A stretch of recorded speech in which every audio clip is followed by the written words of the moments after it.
Oh, boy. Okay. Hi, and welcome to the Academy Podcast. My name's Austin Parenti. And my name's Jeremy Hiss. And today we will be continuing our exploration, our veneration, our expedition, our journey. Our death march. Our death march. Our voyage. You need to make it sound like it's exciting. The death march No. through Plato's Republic. Through Plato's Republic. And we are in our episode 4, so... Welcome to the halfway point. Finally. We're here? Oh, I thought we still had like 10 different episodes to go. Well, this is where things start to get rather interesting and dare I say, Aaron, iconic. Because this is where certain ideas come from that really individually on their own are echoed throughout Western philosophy moving forward. Am I right in saying that? Because we will touch on the virtues and maybe not in this episode, but we will get into the allegory of the cave and the philosopher king and all that is coming. Shortly. Yeah. We're really starting to kind of dive into more of the ethical philosophy of Plato, which is very interesting. Mm-hmm. I think that's really the goal of Plato is his ethical philosophy more than anything else. Especially the part about the infants. No, we'll save that. No. So the first thing that he starts to do here is he says, I have an idea. He's like, we have established our society. And it's looking great. He says we have censored education and we've put people in classes. I'm kidding. I'm not doing him justice, but he's done his thing. He's set up his system, and now he says now all that remains is to find justice. And it might be easier if we identify the other 3 virtues. And if we knock them out of the way, what's left will be justice. So what the Socrates kind of returns to the right, like the question of discovering justice in the state, and he says that he asked the question, well, is the state that we set up in the previous chapters, is this really a good state for us to be finding justice in?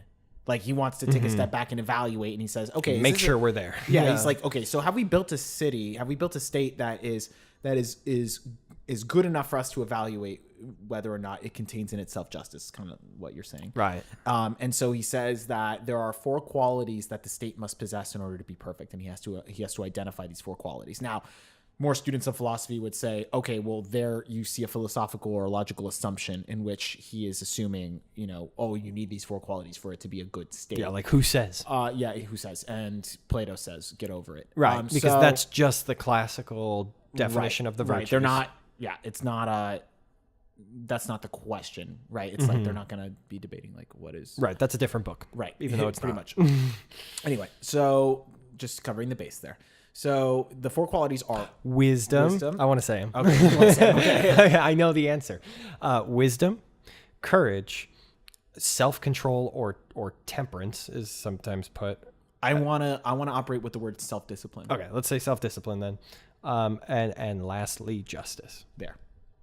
And then the next section of the book that we're going over is going to be we will cover more beyond that, but the finding out where those 4 characteristics are to be found. Mm-hmm. And so he starts with wisdom, and am I correct in saying these are what we would call the classical virtues these 4 courage, wisdom, self-control and justice those are the ones adopted by later philosophers, and for Plato specifically, these are the virtues, the characteristics that we need to be adopting in our everyday lives. Mm-hmm. So not only is it what we need to be looking for in the state, because like he says, the state and the individual being synonymous with each other, so therefore if we're finding it in the state, we must also find it in the individual. That's the concern, is that this is not wholly concerned with the condition of the state. It is also equally concerned, if not more so, with the condition of the individual. Because it's just individuals that make up a state. It's just one big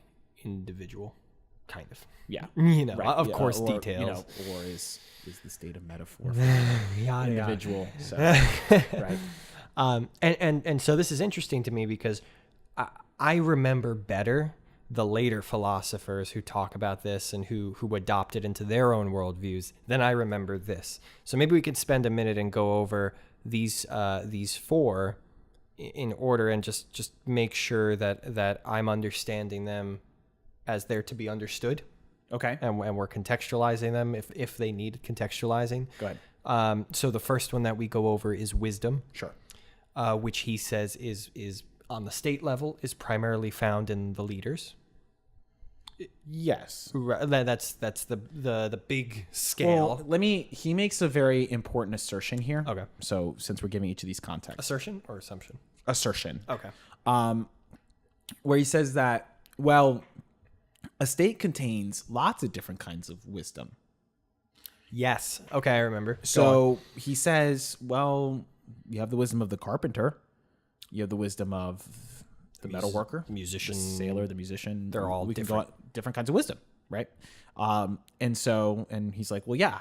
So where do we find wisdom in the state? It can't be wisdom in the state can't necessarily be of a particular kind of wisdom, which I think is really telling because we like to compartmentalize things, in which we say even now, like if we say, well, what's the wisdom of the state? Well, a good politician.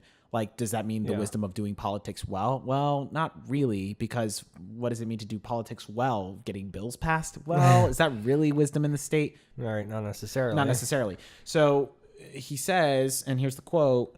Let it He rip. asks, is there any form of knowledge to be found among any of the citizens in the state we've just founded, which is exercised not on behalf of any particular interest, but on behalf of the city as a whole, in such a way as to benefit the state both in its internal and external relations? So Makes sense. So The skill of making the city good. Just like you would say, the wisdom of the carpenter is to make the not the just good, but also to have them know what the common good is and to embrace that. Okay. So it's a step more, right? So like wisdom, and we can talk about this forever, but like it's important for our listeners to know that how Plato and Socrates is conceiving of what wisdom in the state is a knowing and understanding and embracing of not of particular interest or particular goods to be pursued, but rather what is good for the whole, and to pursue that.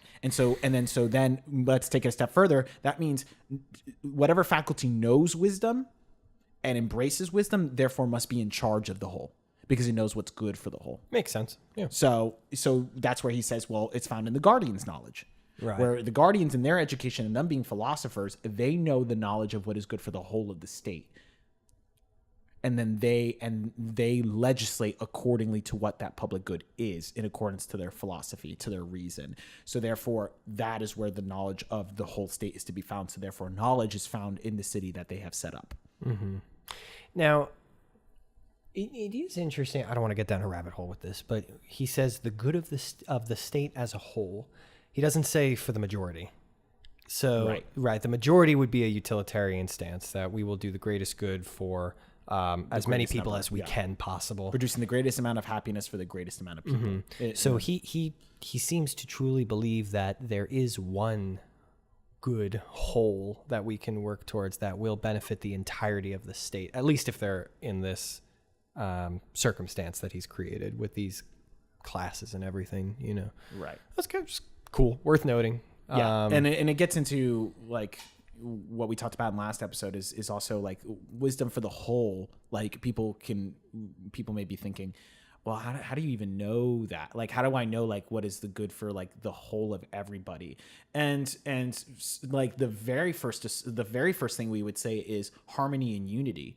Is that people are not in conflict with each other, and people are, and the state can be seen as one cohesive body that moves together towards whatever goal it must have, and everybody plays their part, right? That's kind of what we talked about in that last episode, episode 3, is that, and later on he will like compare it to,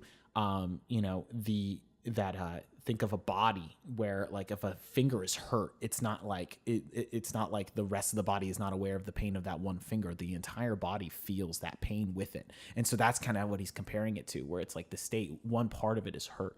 That one little conflict, the rest of them would know it and feel that and be able to empathize and participate in that. And so that's like the basis of it in a way, without getting into any particulars about what the common good may consist of on a ground level, but rather what is good for the whole would be its unity and its harmony. Yeah. So he's first doing this big broad strokes at the virtues as they apply to the state as a whole identity. And so next he moves into courage, and he's not talking about individual courage yet. He's talking about what courage is concerned with the state as the whole. Right. And that one's kind of the obvious answer. You go the auxiliaries, the guards. Also, again, the guardian class. Right. There's one guardian class. And those are the leaders. It could be divided in two. You have the auxiliaries, which consist of your warrior class. Okay. And they are part of the guardians.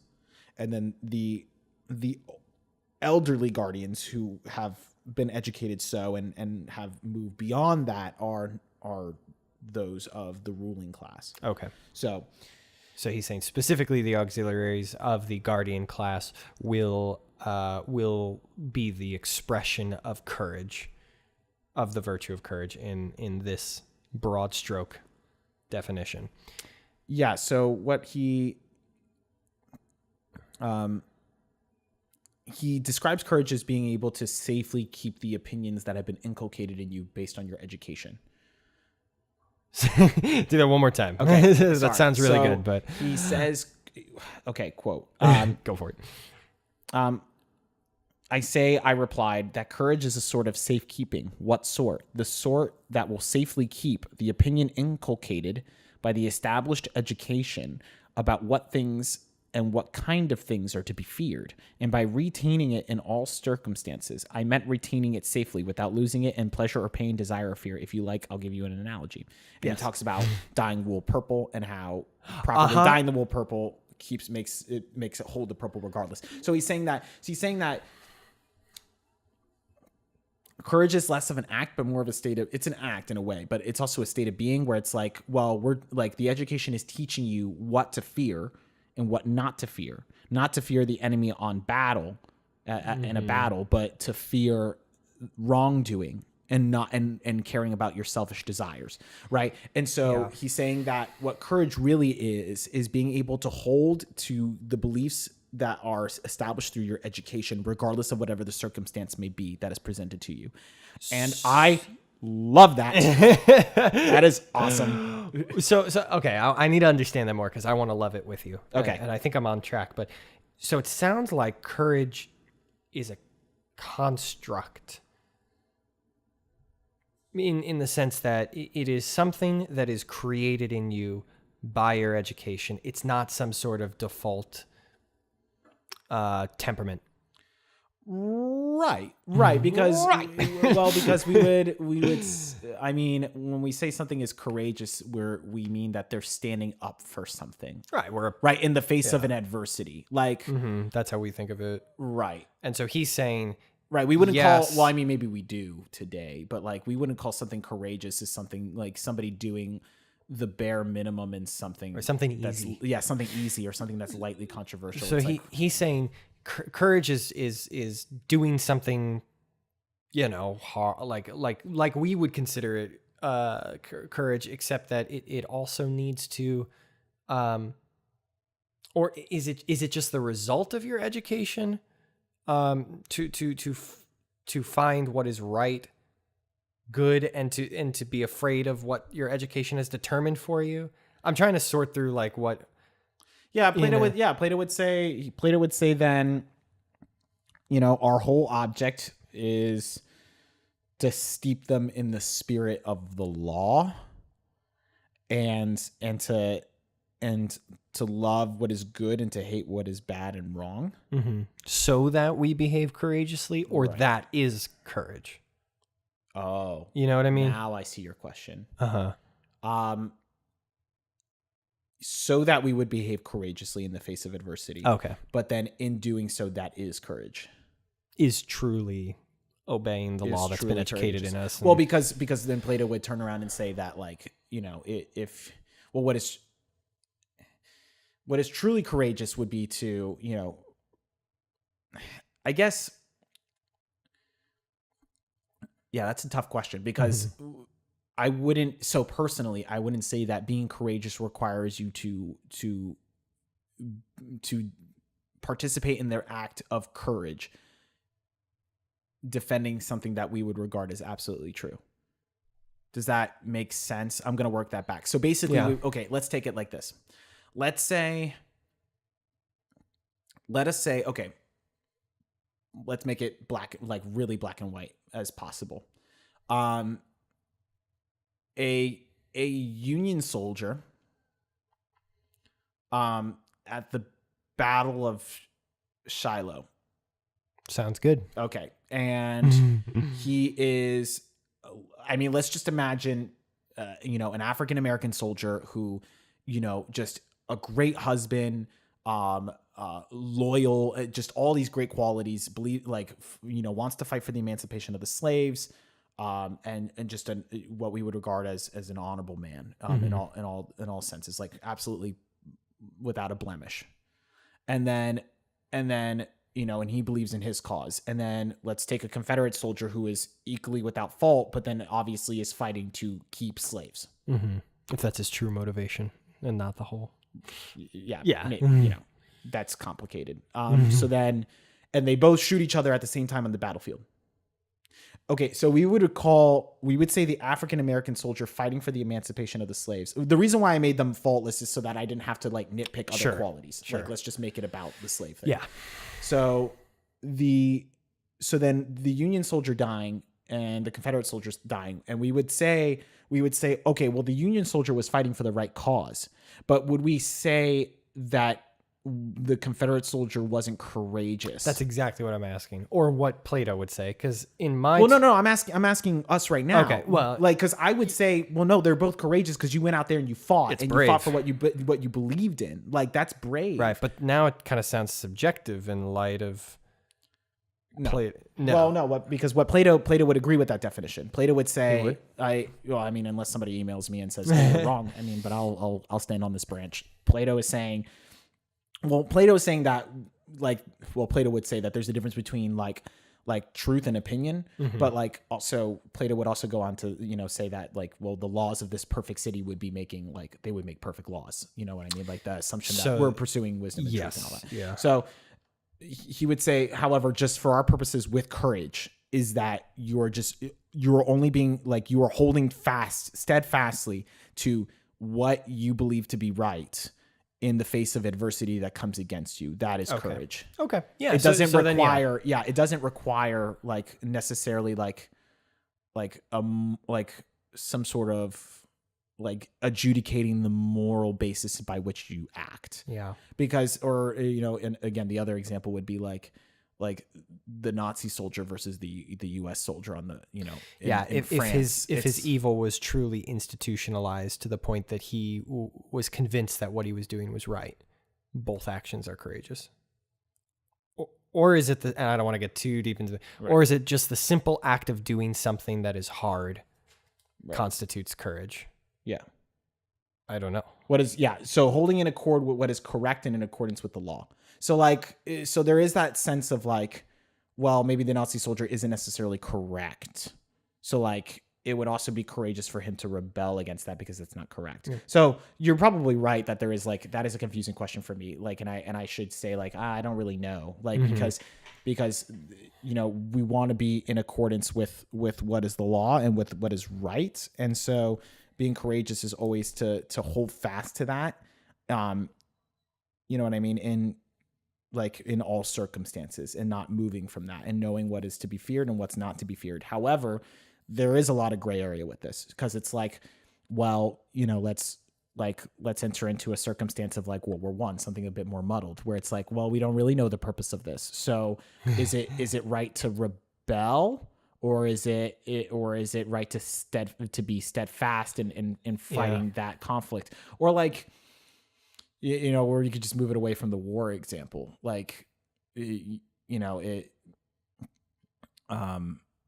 Sorry, I'm blanking on examples here. I can only think of the war examples because I think he's using the military, the military class. But in World War I, it's okay, well, do I I would say, it's definitely courageous to be steadfast and to fight for your country, but it's also equally courageous to stand up and in the face of a court martial or in the face of a lynching or of an execution to say, no, these orders are wrong. I'm not going to go along with it because men are being killed unnecessarily. So yeah, it's hard. And it reminds me of those moments in dumb movies where it's you're either really brave or you're really dumb. And he's like, maybe both. And it's like, yeah. So I think the exercise of courage, even if it's for the wrong cause, is a virtue, but that's why the head is important. Yeah, I mean, he kind of makes another, like, sorry about this, but he does make a statement here where he says, he's like, this is what I propose to call courage unless you have an alternative to suggest. He says, and he says, no, he replied, and I believe this is Glaucon. Mm-hmm. No, he replied, I haven't, for I imagine that you would not regard mere uninstructed judgment, such as an animal or slave might have on these matters, as being in accordance with law, even if right, and that you would use some other name for it. You are quite right, I said. Okay. So I think, so maybe I can walk back my statements a little bit. So like he does make that previous statement about knowing what to fear and what not to fear in accordance with your education. Yeah. But also he does make that statement where he's like, there is a measure of right judgment that has to be put into play in that quote there. And he says that he's like even if they are right, if they're not expressing judgment, it wouldn't necessarily call it courage. Mm-hmm. So maybe we can extrapolate that to make it a bit more gray. But I see what you're leveling against, and it is making me think about that again. And and I will say that he does not, again, make it abundantly clear in this section. And that's great. I think that was a great question. Yeah, thank you. Let's hang on to that then as we move forward. I think the next one's a little easier to completely grasp. Yeah, self-discipline. And it seemed to me that my modern understanding of self-discipline and their understanding were not too far apart. But now it's slipping my mind. What was the class, or I guess it's the only one that's left. What was the section of people or occupation that he used in the state that should be exercising self-discipline? He says, I think he says all of them. Maybe that's why I don't remember it. Because, of course, these qualities should be in everybody, but the question, he kind of phrased it, at least in my translation, that's so weird. It was like, when we think of a self-disciplined city, what are we really referring to? Yeah, no, he says, he's like, where is discipline a characteristic in the state? He says in both the rulers and the subjects. Okay, so that's an so everything. Like, and I think what he would say is that the rulers being able to determine what is right, and hold people together in their right order, and then for the subjects to accept that rule and know it to be good and to fall under that yoke. Yeah, so it's a different type of self-control for each group. But nonetheless, it's self-control. It's self-discipline as the whole, right? Because we're talking about the state as a whole. So like self-discipline is found in the cohesiveness of the state. Of the boundaries of the rulers and the subjects. Yes. And that kind of tension. Because he says the master of oneself is an absurd phrase. He's like, because if you're a master of yourself, you're a subject to yourself. So it's a contradiction in a way. And so he says what it really means is that there's that self-discipline means that there's actually, you have a good personality or a better form of your personality and a worse form of your personality. And it's like a Smeagol Gollum. Right. And so so in this sense, this sets up an interesting dynamic where Plato is now splitting us in half, and he's saying there is a better element to yourself and there's a worse element to yourself. And self-discipline means that there's the better element of yourself is overruling and controlling the worst element of yourself. So now we have a two-part soul or identity. Yeah. At this point in the story. Yeah. So we have, tie that in with wisdom. Wisdom must control and be and maintain the unity and the cohesion, right? And then that's what creates the self-discipline, because it's ruling over the worser parts, the unruly or unwise or rebellious parts of us, undisciplined, right? And then courage is being able to act correctly in all circumstances, regardless of what happens. So being able to maintain that composure and that rule, regardless of whatever winds are buffeting you in that circumstance. And like now we're seeing how they're all trained dog, right. Well, that's what he says. Right. Okay. So he says, variety of desires is generally to be found in children and women and slaves, and in the less respectable majority of so-called free men, while the simple and moderate desires guided by reason and right judgment and reflection are to be found in a minority who have the best natural gifts and best education. And so goes on. Self-discipline stretches across the whole scale. It produces a harmony between its strongest and weakest and middle elements. whether you measure by the standard of intelligence or of strength or of numbers or money or the like. So yeah, there you have it. So that's self-discipline, is that cohesion and making sure it's Yeah, in right I like that word for cohesion, especially on the state level. Now, and this is what leads us to the last one, to justice, which, if you don't remember, because it was a while ago, is the entire point of this dialogue that started in the very beginning as they were discussing the nature of justice. Yeah. And Socrates said, well, if we want to understand this, we got to discern this entire fictional perfect city so that we could see it on the grand scale. And from there, it will be easier to hone in on the person. And now, after going over these virtues, I get it. You know, yes. and so now he looks at the city and he says, okay, if this is truly a great city, a good city, a perfect city, it would be considered a just city. And now, what do we mean by that? Okay, so justice is minding your business. Well, that sounds good to me. We've gone this far. Close the book. Yeah, and there it is. So what he says is that he says that justice is can almost be defined as minding one's business, because everybody has, once again, justice being defined as the techne, as being a skill, and really, like, let's take like the virtue of wisdom and remind ourselves of episteme. And how of this theoretical knowledge of things, and then being turned into practical knowledge. So we have, right, so the theoretical knowledge and that kind of guides us, and then justice is kind of this. So we have the wisdom, courage, and self-discipline, and then justice kind of sits above all of it, because what justice tells us is that everybody has a certain place and a certain craft that they must dedicate to. And he's big on having excellence. One job. Right. You can only do one thing. And so, and because you dedicate yourself in excellence to that. And so basically self-discipline lays at the bottom of it, or forms the borders of it. Yeah. Where it creates that cohesion. You like that word. So that cohesion and being able to have right order. And then you have wisdom that guides and tells us what to pursue is right and what is wrong.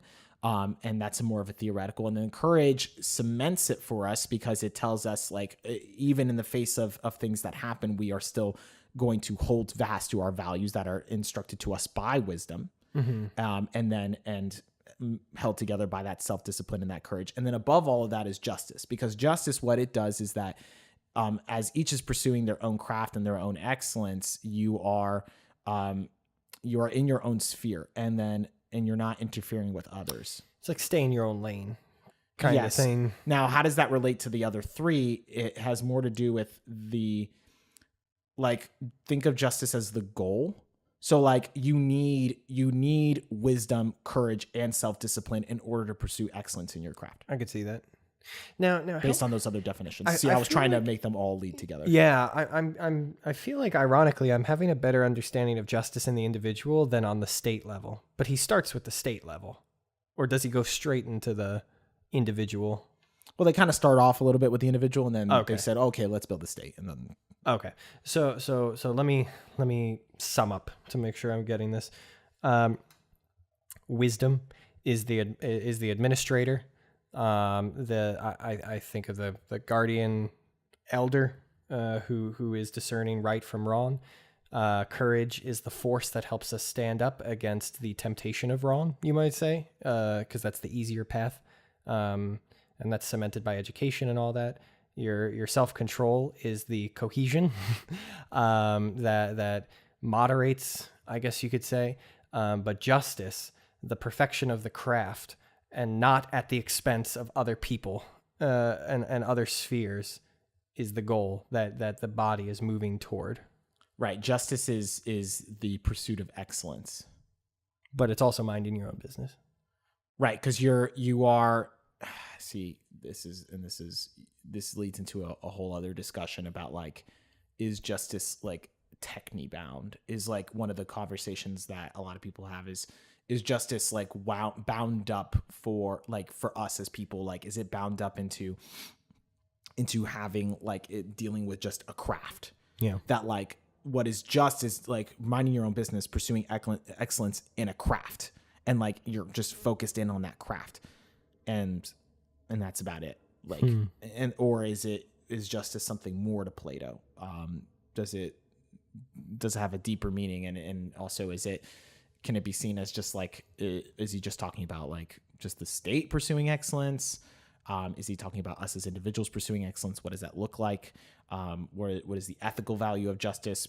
And it gets very interesting there. This is surprisingly not legalistic at all.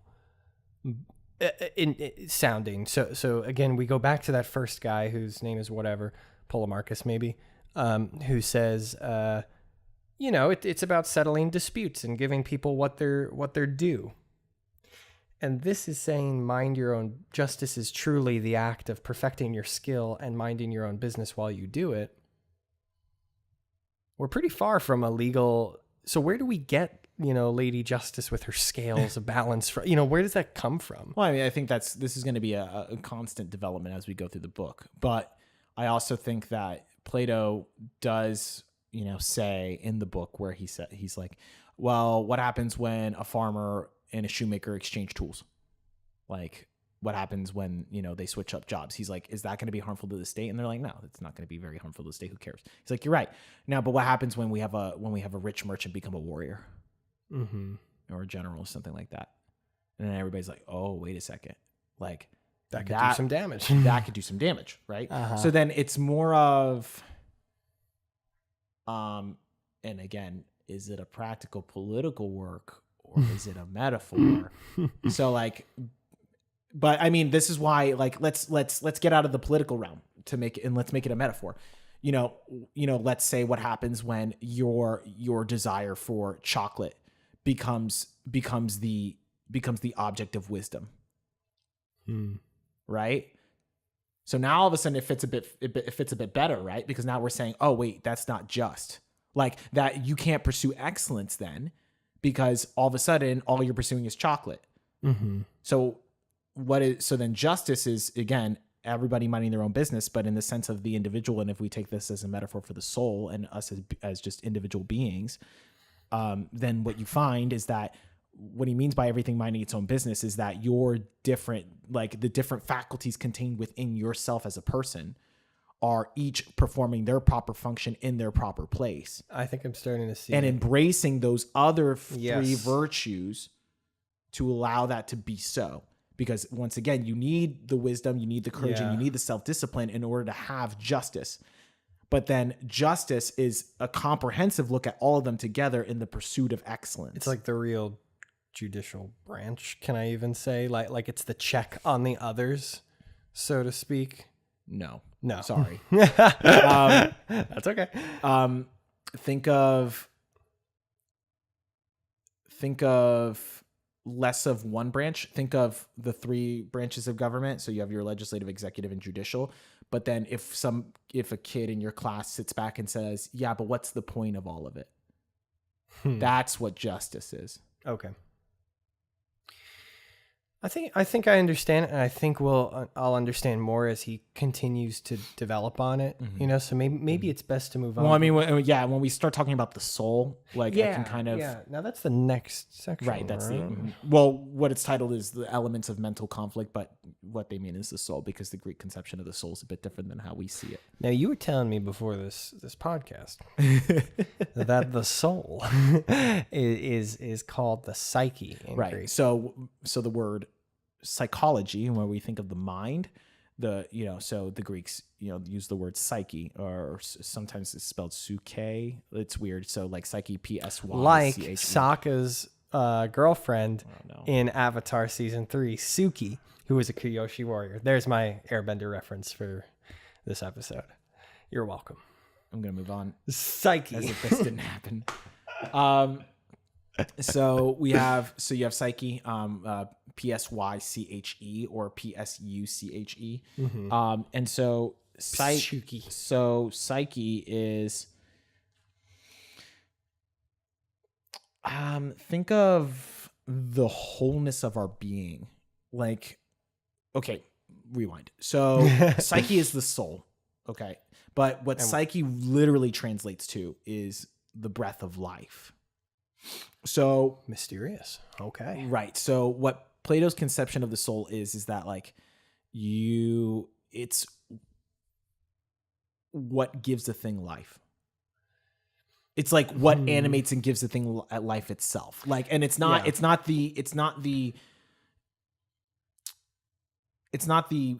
all the organs and your heart and your lungs and all the science of that. It's something more mysterious. Right. It's like, no. What is that spark like contained within you that gives you life? Wow. Beyond that, that is the soul. That is your psyche.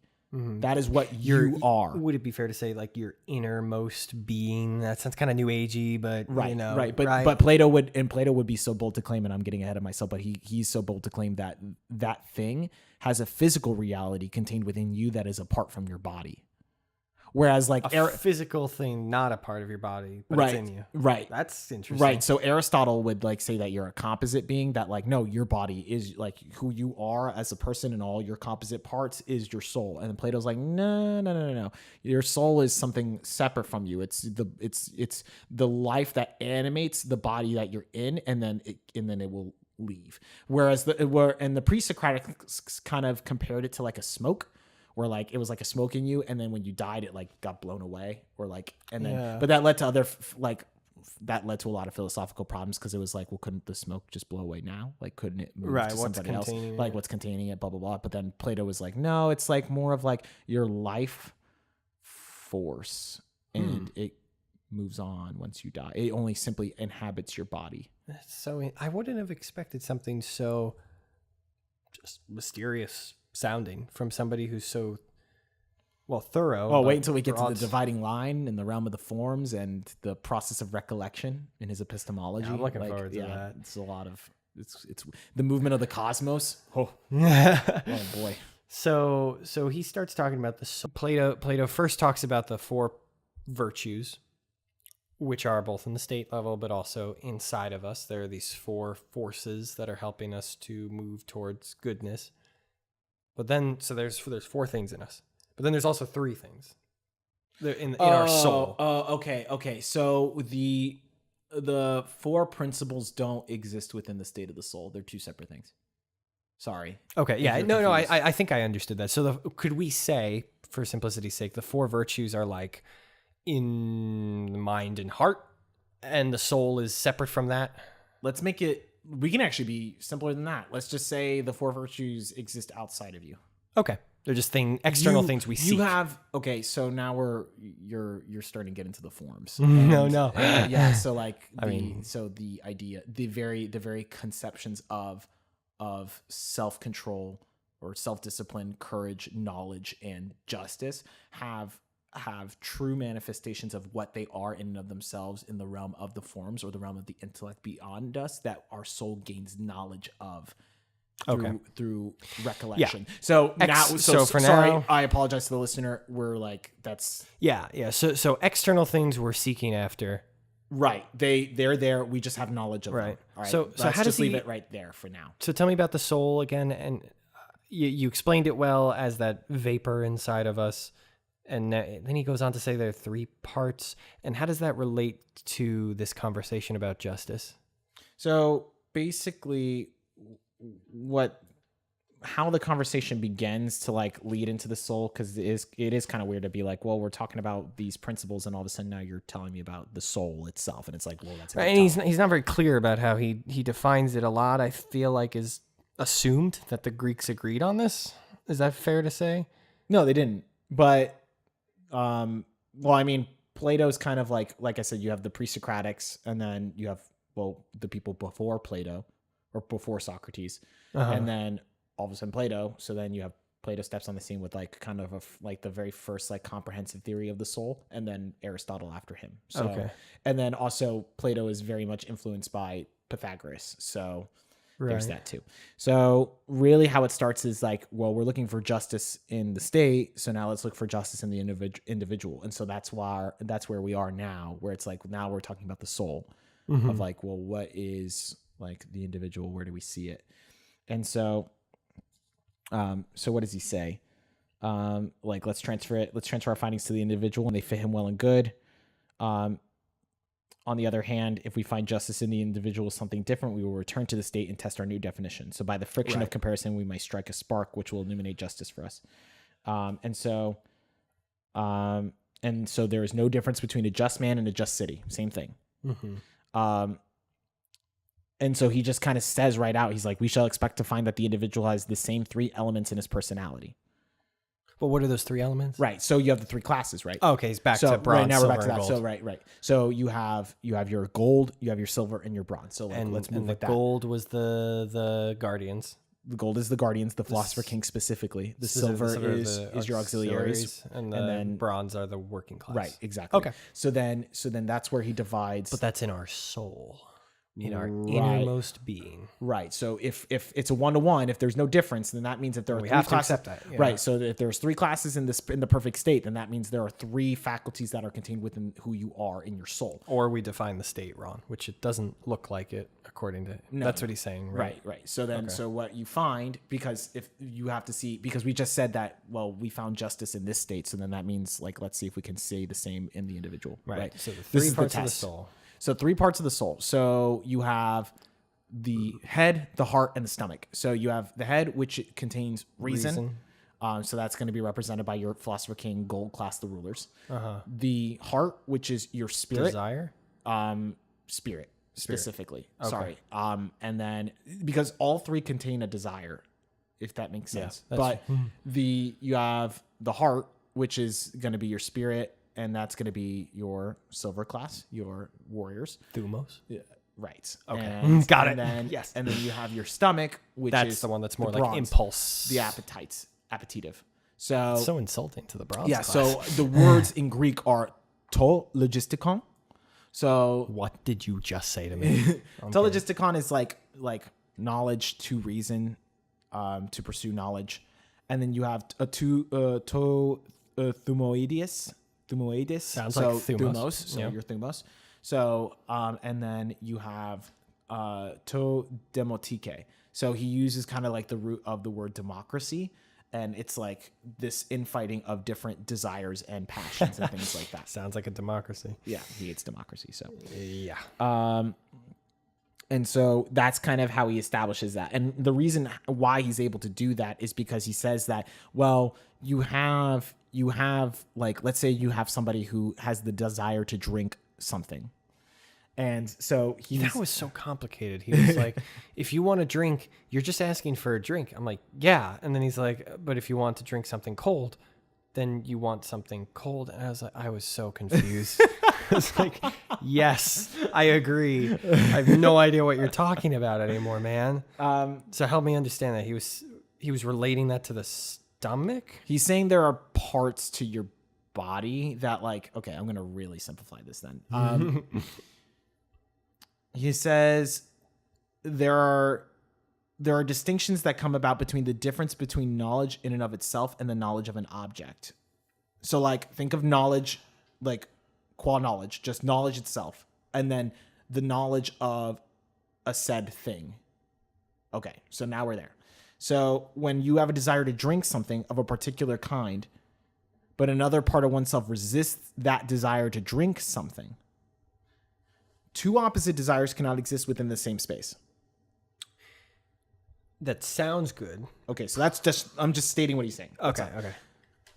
2 opposite desires cannot exist in the same space. So somebody who wants to drink a glass of water and then also at the same time knows that, or let's say for your case, you're lactose intolerant. So yeah. You want to drink a glass of milk and another party is like, no, don't drink that glass of milk. So it's like, well, those same desires obviously exist within you as a person, Austin, but they do not exist within the same. They must be different. Right. They have to be different things. So is that, so the part of my mind that's saying, no, don't drink it because you're lactose intolerant, idiot. That's my reason. Right. But the desire, that initial desire for the milk is my stomach. What did he call it? Sorry. The impulse. Yeah. Your stomach, your appetite of desires. Appetite. Your appetite. Let's just say appetite. And it was that third one that was hard. That was the hardest to understand because, again, thumos, we don't have a word for it. But if there was something like passionate and raging in me about having milk, Which I don't know how that would happen, but if there was some sort of deeper, like, patriotic need for milk, that would be coming from the heart. I know that's such a dumb example. Yeah, I would say he would say that, like, so he uses the example of the famous Timaeus example, where it's like he talks about the story of a man who is walking by a bunch of corpses, Right, and then the executioner's there, right, and he has the desire to look upon the corpses, and then he says, oh, you know, I don't want to look at the corpses. That's wrong to look at the corpses, but he, like, is curious and he really wants to. And so then he does, and then he rebukes himself for it. But then he rebukes his eyes. He says, go ahead, look, like, get your fill. Have you had a good look at them yet? And so Socrates looks at that conflict and he says, okay, so obviously there are different faculties that are going on here inside this man, where he's like, okay, so his reason is telling him, his pursuit of knowledge and his understanding of what's true and good is telling him, don't look at the corpses. But obviously there's an appetitive desire in him that wants to look at the corpses. And then so these two desires are battling it out. Okay. So one desire overcame the other.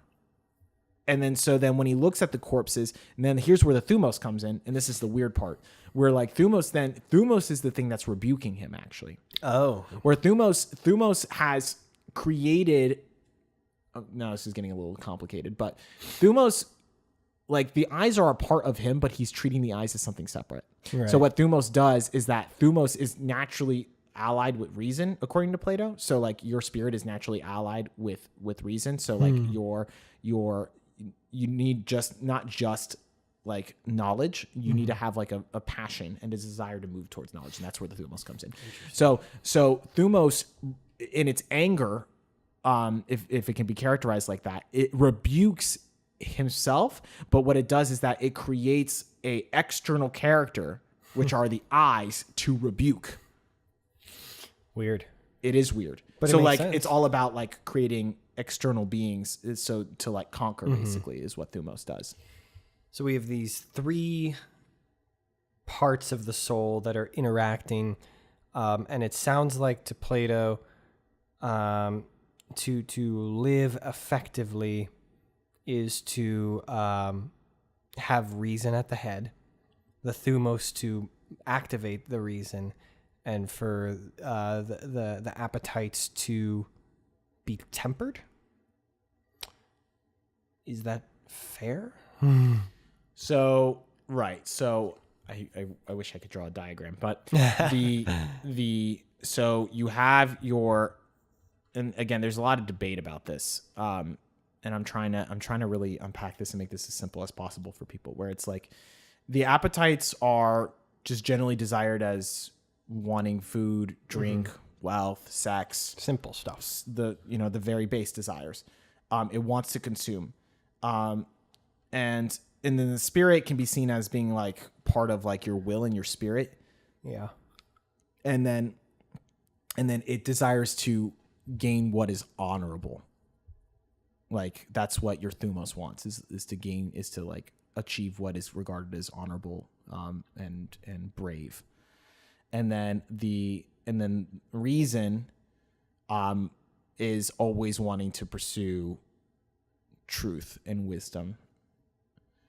And so how it works for Plato is that you need to, like, all things need to be in their right order. So you can't just, like, pursue, like, food, like, and alcohol and wealth and all these other things, like, of your accord, just rampantly. Yeah. And so reason has, like, is the highest faculty in which you should be pursuing wisdom. Like, obviously you have to eat, and he says you have to love things in right order. And then your thumos, as it pursues what is honorable, therefore it needs to know that what is honorable is what reason desires, not what the appetites desire. Right. Like a weird tug of war. Yes.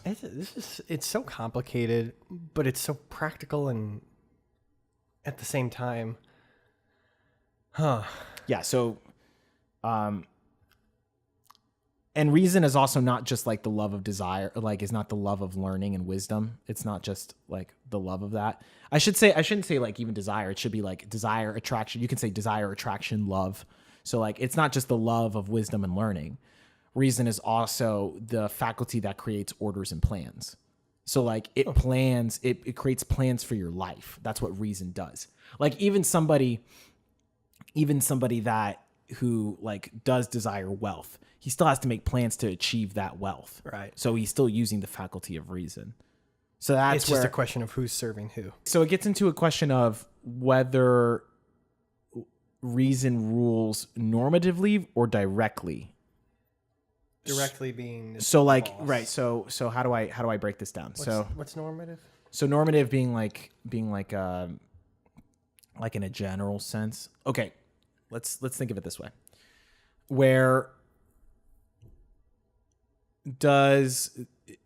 Should we think of reason as being like okay, reason not only loving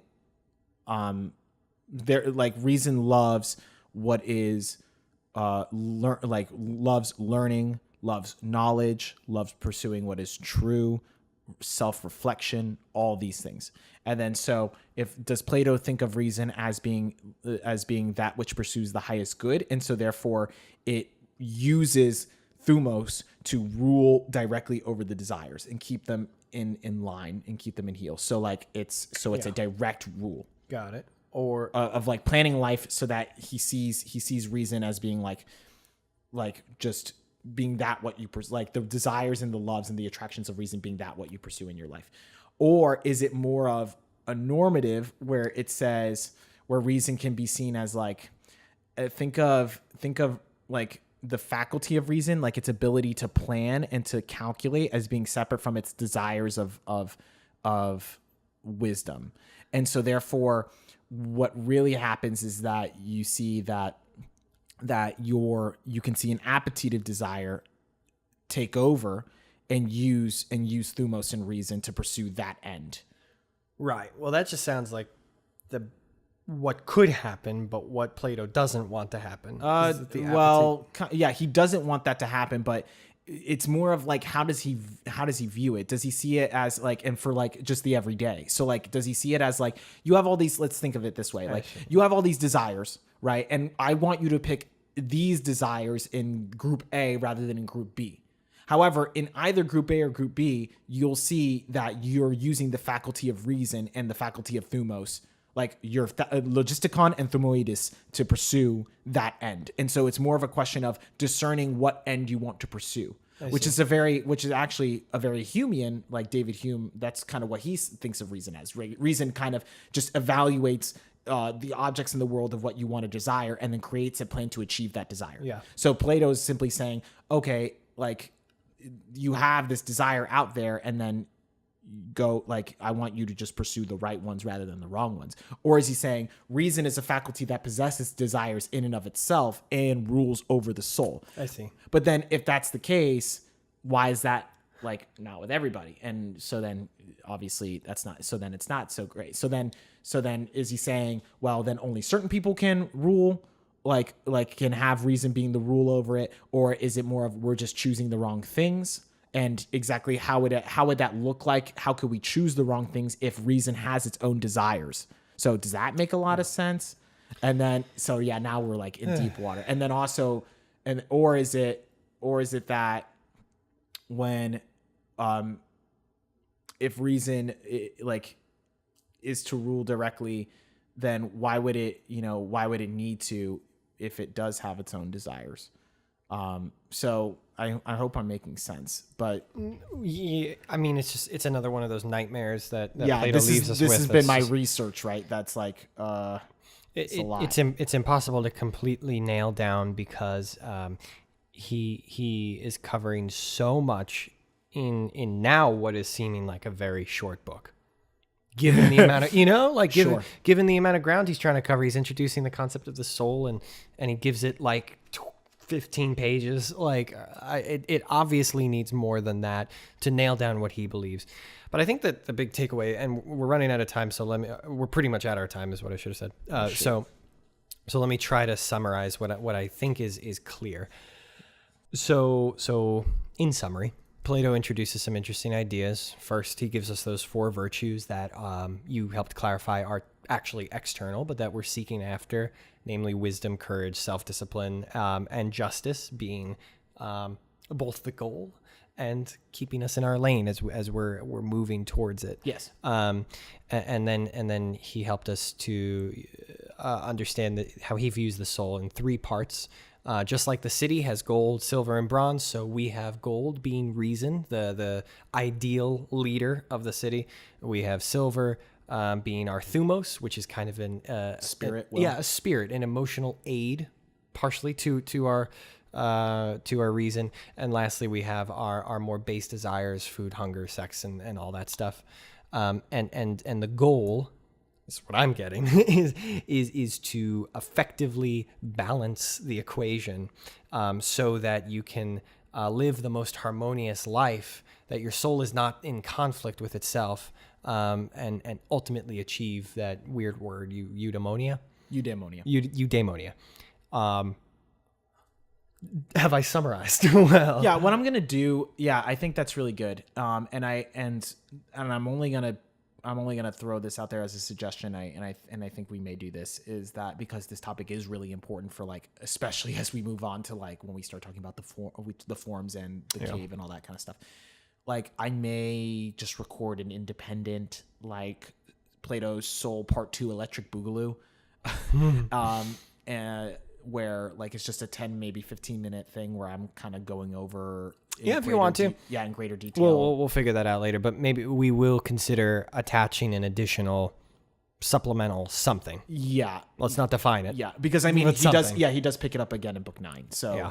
I'm not gonna. Okay. I mean, we may be confused when we hit there, so I'm a little concerned. So look out for that. Some sort of supplemental something to help this. This is a very complicated concept, but I think we did okay. So thank you for joining us, our wonderful viewers and listeners. As always, just leave us some feedback if you have any thoughts or comments. We'd love to hear them. So you can also email us at the academypodcast@outlook.com. And if you haven't already, check out the Q&A that was published at the same time as this.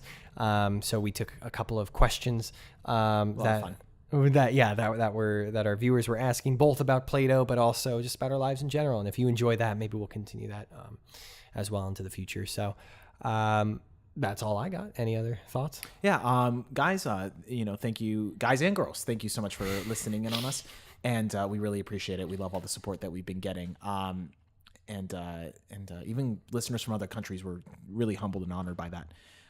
So if you could just please go ahead and subscribe to us to wherever you're listening to us on our Precisely. Go ahead and please subscribe to wherever you happen to be listening to our podcast. We're now on Spotify, so you can check us out on Spotify, Apple Podcasts, Anchor, really anywhere. Go ahead and subscribe. Please leave a 5-star rating. Please leave a review. It really does help with the algorithms. We could really appreciate that. Indeed. And also we are on Twitter as well and Instagram. So if you like that, a bit of extra content, give us a follow, and you can get in touch with us that way as well. Thank you so much.